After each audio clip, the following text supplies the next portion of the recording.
bringing the stories of people just like us directly into your home and learning more about them. This is Trent Speaks. It is Friday, June 15th. Yep, you heard that correctly. Friday. Well, typically when I record, if I don't have a guest for the week, I wait for a little bit and I'll record on Wednesday night, Thursday morning if I absolutely need to, while I'm waiting for a topic to come to mind or what it is that I'm going to talk about. And this week, a topic just never came to me. A topic never came to mind. And so on top of a lot of other things that I had to take care of this week, it just got away from me, to be quite honest. And you're probably sitting here wondering, okay, well, at least there's still a podcast this week, but how is this titled The Week Without a Podcast if I'm currently listening to the podcast? And I tell you, that is a great question. But to me, you didn't get a podcast on Thursday, and I have no idea what the next however many minutes are going to entail. Really, a couple weeks ago, there was the hodgepodge week, essentially. And really, that should have been this week, because I'm going to be all over the place in the next couple of minutes here. Where do you go from here? Maybe about a week or so ago, I had said how there were some photos on my phone that I've been wanting to share. Whenever I see them, whether it's on Facebook, Instagram, Reddit, I will save those photos as motivation for myself or just to kind of reflect on or look back on. And so there's a few that I had said I wanted to share with you. At the time, I was under pressure because I was actually recording. But earlier this week, I went through my phone and found those photos, and so I'd like to share some motivation for you, things to keep you going. And it's a rough week here. If you fail, never give up, because fail means first attempt in learning. End is not the end. In fact, end means effort never dies.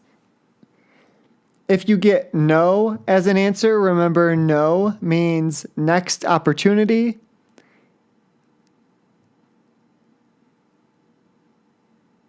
Where's the L? Fail. First attempt in learning. Oh, yeah, just keep positive thinking. As you can tell, I can't even process right now. A friend of mine on Facebook, she shared this, and I thought this was fantastic. Be the reason someone believes in the goodness of people. Spread good vibes and always keep the faith. Here's another one for you. Life doesn't allow for us to go back and fix what we have done wrong in the past, but it does allow for us to live each day better than our last. Last week shared one about our story from Toby Mac. Don't be afraid to share your story. It could be the key that unlocks someone else's prison. I have another story one I'd like to share with you. This one, not from Toby Mac, but from somewhere. There's a story behind every person. There's a reason why they are the way they are. Think about that before you judge someone. Unfortunately, we've had those two suicides back to back in the celebrity world. Kate Spade and then Anthony Bourdain.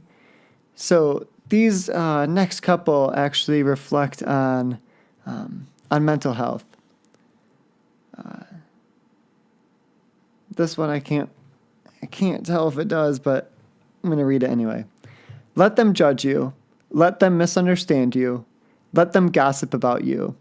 Their opinions aren't your problem. You stay kind, committed to love, and free in your authenticity. No matter what they do or say, don't you dare doubt your worth or the beauty of your truth. Just keep shining like you do. And this one I know is one that's related to mental health.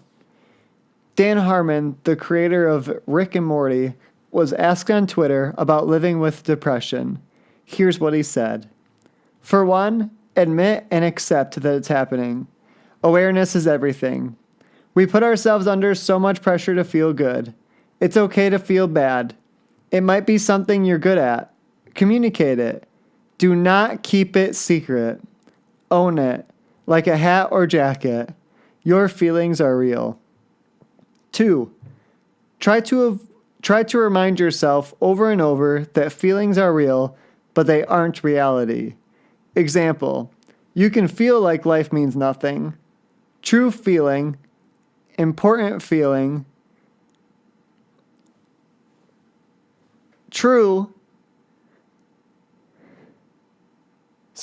Example, you can feel like life means nothing. True feeling, important feeling. True that you feel it, but whether life has meaning, not up to us. Facts and feelings, equal but different. Dark thoughts will echo off the walls of your skull. They will distort and magnify. When you open your mouth, or an anonymous journal or blog or sketch, these thoughts go out. They'll be back, but you gotta get them out. Bend them. Tap them. I know you don't want to, but try it. The most important thing I can say to you is please don't deal with it alone. There is an incredible, miraculous magic to pushing your feelings out. Even writing, I want to die, on a piece of paper and burning it will feel better than thinking about it alone. Output is magical. And the person who had shared this on their Instagram story had said, ask those around you how they're doing. Really ask, and answer honestly. Talk about what you're going through. It does wonders. Here's another one for you. Reset, readjust, restart, refocus as many times as you need to. Trust your intuition. You don't need to explain or justify your feelings to anyone. Just trust your own inner guidance. It knows best. And lastly, I think this one is the best. They're all great. You cannot make everybody happy. You are not a taco. So, food for thought for you for this week. A couple other things I wanted to mention in terms of news and stories. Somehow, I have no idea how, there's this thing called 1440, and I don't know if that's just the full name of it or what it is.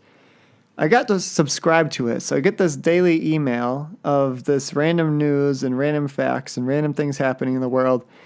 And I want to unsubscribe from it, but I've been learning so much about what's going on in the world in different articles and everything that I actually enjoy it.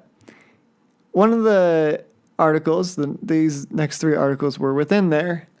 One of the first ones I want to talk about, mapping the price of beer around the world.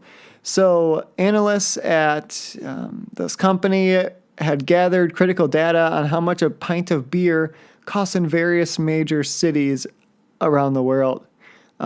Coming in at the cheapest, so if you're looking for that cheap pint, at $1.50, you can visit Manila in the Philippines.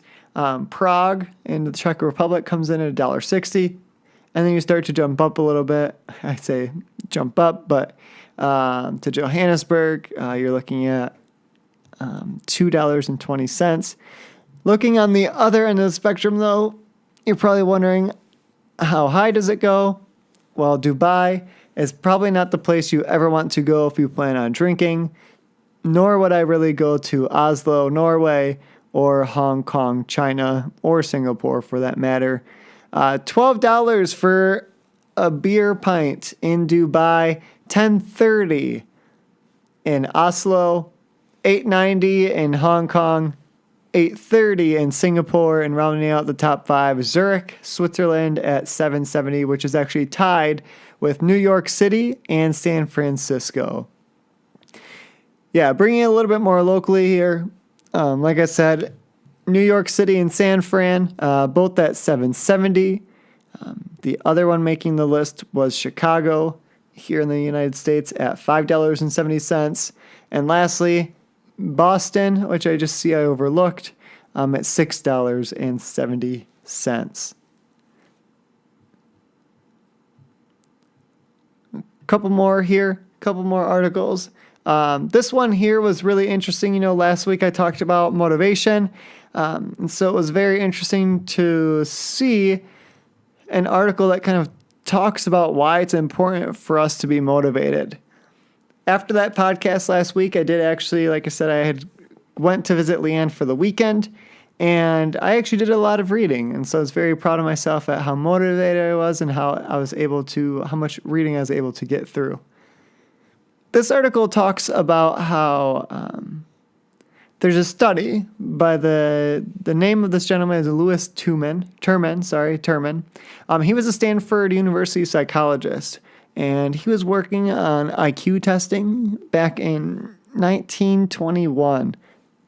That's when he had identified 1,500 children who scored 135 or higher on an IQ test. Now, obviously, his study was going to outlive him because this became one of the longest longitudinal studies ever conducted. But that was the point of his study. He wanted to analyze large groups of people over the many decades to allow researchers to uncover connections between cause and effect that short-term studies naturally miss. For example, it's really hard to know what I did in my 20s actually made me happy in my 70s, unless you catch me at both stages of life. You can find this article on Inc.com, which is where I'm reading it from. But what was learned through the study is that those who work the hardest turn out to live the longest. So according to the Longevity Project, actually achieving your lifelong dreams doesn't matter. Pursuing those dreams is what counts. And this is what they say. We did not find that precisely living out your dreams matters much for your health. It was not the happiest or the most relaxed older participants who lived the longest. It was those who were the most engaged in pursuing their goals. Those who were the most successful were the ones least likely to die at any given age. In fact, those men who were carefree, undependable, and unambitious in childhood were very successful and very unsuccessful in their careers had a whopping increase in their mortality risk. I don't know what I just read to you in that last sentence. Basically, what you need to know is that if you are at least even trying to achieve your goals, that is going to help you live longer and a more fulfilling life.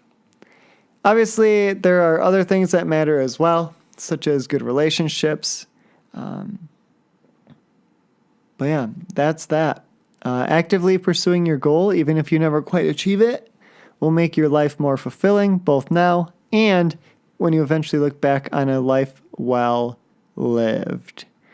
Last thing I want to touch on before I sign off for the week. I don't know if you heard about this lady who got her head stuck in a truck tailpipe at a Minnesota music festival. First responders had to actually use a power saw to get her head unstuck from a pickup truck's exhaust pipe. This happened in Minnesota last weekend, and she was cited for underage drinking, and she was also obviously escorted from the festival. In my mind, I don't know if she should have been cited for underage drinking. I think the embarrassment of getting your head stuck in a tailpipe should be enough cause there and not warrant a citation. I think, again, embarrassment was probably enough for her. But what do I know, right? So, all right. Great news. there is a new blog post, so be sure to blog post from my friend Margaret. So make sure you check out her blog, momlifewiththesmithwife.wordpress.com. Once again, that's momlifewiththesmithwife.wordpress.com. More good news. I do actually have quite a few guests lined up for the next couple of weeks here. So I can guarantee for at least the next 2 or 3 weeks, you will have guests on this podcast, and we'll be back to the podcast's original purpose and original purpose. I'm also hoping to get a few live guests on here. So instead of just doing phone calls, getting some in-person interviews and everything. And so if you're interested in one of those, if you are in my neck of the woods when I go home, feel free to let me know and we will get something scheduled and we'll get you on the schedule, obviously. And now I'm rambling, so I'm going to stop rambling. I hope that you all have a fantastic week. I cannot believe we're already in the middle of June. Again, momlifewiththesmithwife.wordpress.com. Have a great week, everyone. And until next time, ciao. Au revoir.